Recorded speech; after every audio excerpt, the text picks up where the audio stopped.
Woohoo everyone, and welcome to probably the most cliche video I could have made for Halloween is 10 spooky areas from video games. And yet here we are with me making a video like that, and hey, it's Halloween, so I'm allowed to do that. Great, so let's begin.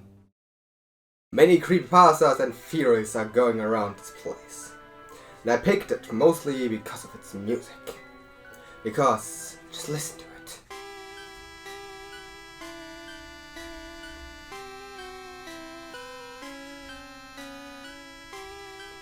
Pretty creepy, right? Yes. Yes, it is. Also, it's like the ghost town of the game with a cemetery, people talking creepy stuff, and hands. Yeah, I'm not kidding, hands. White hand, you know the thing? That thing? Yeah, that thing. And I don't really have anything more to say about it, so let's move on to our next pick for today. Some of you might know Earthbound, or as it's known in Japan, Mother 2. It's a very colorful and sometimes weird RPG where Ness is the main character. Ness, you know the one from Smash? Yeah, that's his origin game. Anyway, Gygas, or rather the area before Gygas. The area before the boss fight. But also, the ground that you're standing on looks oddly organic. Which lets people to theorize that the final boss of this game is more than just a boss fight. In terms of visuals, looking at Gygas, it looks like the ordinary final boss, maybe a little bit weird. But this is just the first phase, everyone. Looking at the second and the phases after, you can see a clear shape of a fetus. Or at least that's what's theorized. Anyway, the boss fight itself looks pretty impressive for a game from the early to late 90s. Especially on the SNES. But that doesn't make it really less creepy. Metroid is a series that's already known for its dark atmosphere. And Metroid Prime 2 makes no exception of that. The main feature of this game is the so-called Dark One. It's more or less a gimmick of the game. It's traveling between the light and the dark world to progress the game. Sounds pretty tame, doesn't it? Well, if you thought that, you thought wrong. But as the name suggests, the dark world is, well, dark.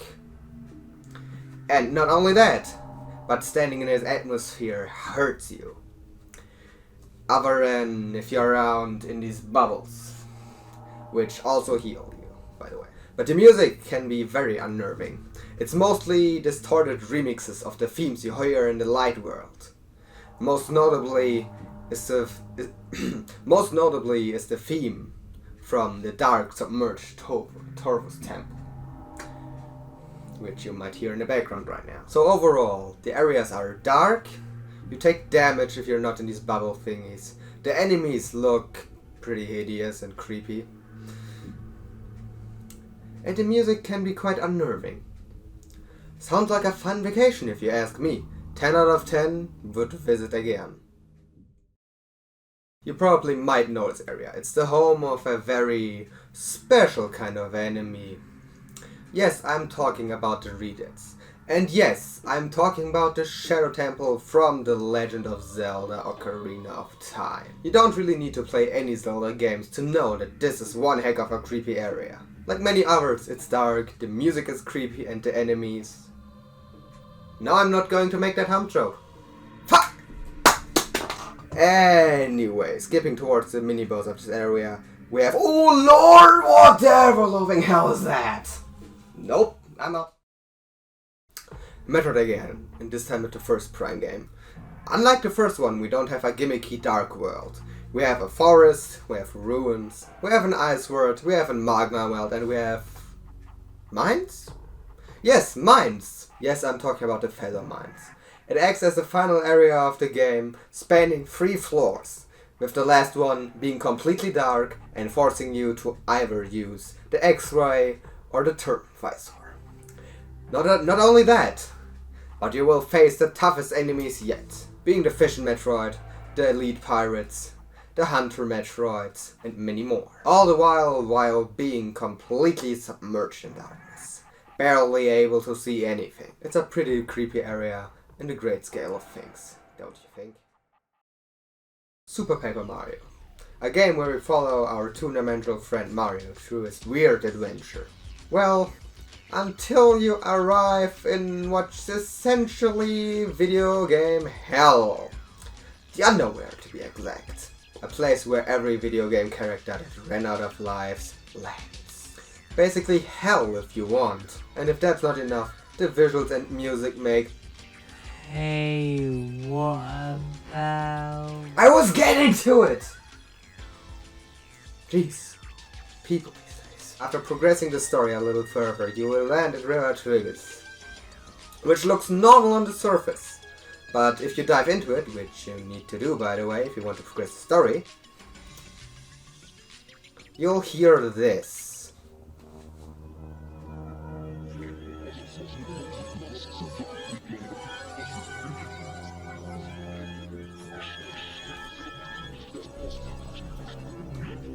Keep in mind, this is a fucking Mario game that we're in right now. The music sounds like heavily distorted screams, crying for help, which is also what many fans theorize. It is just screams of the dead video game characters, wanting to return to their everyday lives. Well, we don't need to be too long in this river, it makes 2 minutes. But this song really left an impression on many people. Also, as a side note, this game is rated E. E for fucking everyone. Subnautica, a game where you can explore a huge alien ocean with a lot of biomes and evenly more species to see. Some harmless and some... yeah... How about that? But the deeper you go, the darker it gets, and the weirder and more dangerous the creatures you see get. First of all, we have the Crater's Edge, which basically acts as the void of this game. Diving down deep enough will grant you the sight of ghost leviathans. It will spawn in increments of 30 seconds. Up to 3 ghost leviathans at once can be there. Basically, if you land there, don't plan on return. But anyway, what I want to talk about is the Lost River. This biome is, in my opinion, the most creepy of them all. Because of its dark green and bluish kind of color palette, its darkness, the skeletal remains, its creepy music, and everything else that's in it. Makes it just as creepy as everything else on this list. Also, another thing I might want to add. You might remember that I said the deeper you go, the weirder creatures get. Yes, forget that. It's way worse. Because in Lost River you can find 3 ghost leviathans. And yes, you don't want to encounter them. You really don't. Metroid Prime 3 is an interesting game in the Metroid series. It tries to be more serious than the other games in the Prime series, which is Phazon Crisis and the source of it, the planet Phase, which marks the final area of this game. Immediately after landing on it, you are almost completely corrupted, and beyond any return, so you are forced to go deep down on this planet and face whatever is in it. You'll see visuals that make clear that this planet is basically alive. The walls look very organic, but also not at the same time. The enemies look partly quite ridiculous. Looking at these things, oh no, for that. All the while, hearing the music, that kinda leaves an impression of hopelessness and being alone. After getting deep enough down, you'll be in the Genesis chamber. The part of the game where you basically kill an infant Leviathan, which are the meteors you will visit during the game. Also, after you successfully killed the infant Leviathan, you'll face Dark Samus and... Wait, Dark Samus? What's so special about that? Well, I'm glad you asked, because the second phase of it is basically Mother Brain. Not really, it's basically a Mother Brain boss fight in creepy.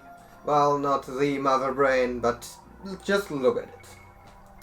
The music in this boss fight is stressful to say the least, and it doesn't look much better than what we've seen from the rest of this planet. So what do we get when we combine a GFS training mission with an organic supercomputer and space pirates? Exactly, death and destruction.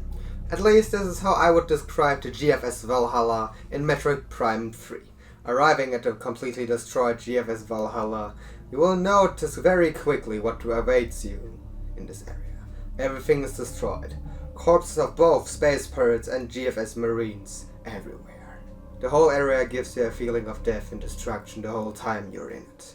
The music is quiet, slow, basically an ambience theme. Continuing, we have a Metroid Hatcher, which is more meh than everything else. And if you know how to trigger the secret message in this area, well, just see for yourselves. Data log entry 2467.3. This will be the last communication of the GFS Valhalla. Our efforts to repel the space pirate boarding force have failed. They have successfully removed the primary mounting structure around our stasis tank. It is obvious now that they intend to extract us from the Valhalla. It is vital that the Federation receive this transmission. Severing mankind. A large bioform is creating a wormhole. Implant into sentient planet which is the source of all Phazon. Darkness coming. And last but not least, we have Splatoon. A happy and colorful game. Well, take the colorful part pretty literally. Anyway, behind the colorful facade hides a very dark backstory. But so far, everything in these games seems normal, doesn't it? Well, skipping through the final boss from the first game, we have nothing really special. But defeat him, and wait. And wait. Until you hear something. What you are listening to right now is listed as AMB_boss CMN_field SE.bfstm. It appears before and after every battle in Splatoon 1. But I choose the final boss area because the surrounding area, it's dark. Everything stopped. That makes it just more creepy. So these are all the 10 areas I picked for this list. This is my first real video in front of a camera. So I hope you liked it. It was a lot of fun making this video.